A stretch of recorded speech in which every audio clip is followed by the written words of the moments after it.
5. Thanks for joining us today. In this series of teaching, we're looking at the subject of strengthening grace, especially from Paul's point of view, his revelation of grace, his experience of grace, his prayers concerning grace, and then his exhortations concerning grace. We're still stuck a little bit here on Paul's revelation of grace. And in our last teaching, we jumped up to Philippians chapter 4, where Paul is saying to the Philippian church, and it's near the end of his life and ministry, hey, thank you so much for your giving and for supporting me again. I know you did for a while, and then you didn't for a while, and now you are again, and I appreciate that. However, I've learned, as we learned in our last teaching, I've been initiated into the secret or into a revelation. I've learned how to be content in whatever state I'm in. The word content is actually the Greek word self-sufficient, and that word sufficient, the Greek word sufficient, is the same word that Jesus used when he said to Paul, my grace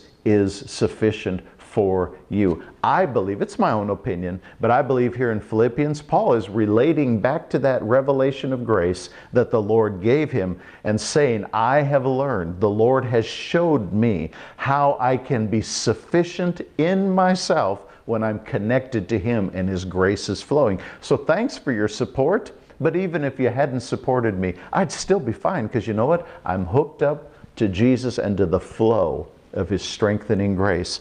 So in Philippians chapter 4, he says, not that I speak in respect of want, I don't lack, because I've learned, I've been brought into this revelation, in whatever situation I'm in, to be content. I can be self-sufficient because I'm connected. It's kind of like having your own generator when the lights go out in the city. Lights go out and you go, no problem for me, and you fire up your generator and all the lights are on in your house because you've got your own power supply. That's what Paul's talking about. This supply of strengthening grace, this divine power for my inner man, it's flowing to me. And so no matter my situation, I'm fine, but thank you. That's kind of what he's saying. Then we come down to chapter 4, verse 12, and he expands a little bit. He says, I know how. I know how to, this is very important, I know how. I know how to be abased. In other words, to really be without. I know how to abound. I know how to have everything I need. Everywhere and in all things I'm instructed, both to be full, to be hungry, both to abound and to suffer need. And then he says, he writes this scripture that we know so well, but perhaps we don't connect it to strengthening grace like we should. Paul said, I can do all things. I can do all. I can do all things. And then he tells us how. I can do all things through Christ.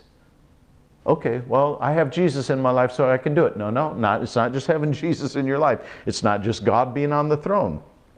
He said, I can do all things through Christ who strengtheneth me.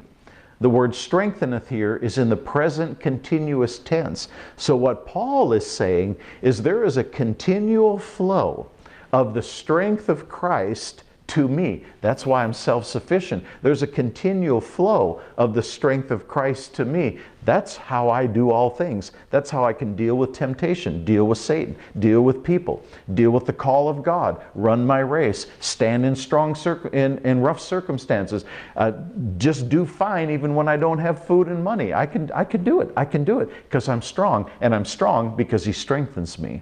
He strengthens me. This is one of the present day ministries of the Lord that we don't often talk about, is His ministry of strengthening believers in their time of testing, in their time of trial, in their time of temptation, in their time of spiritual buffeting, in that time when they're running their race and becoming tired. In those circumstances, when our own weaknesses begin to show up, we can draw our strength from the Lord, be empowered by Him, and say with Paul, I can do all things. Thanks for joining us today.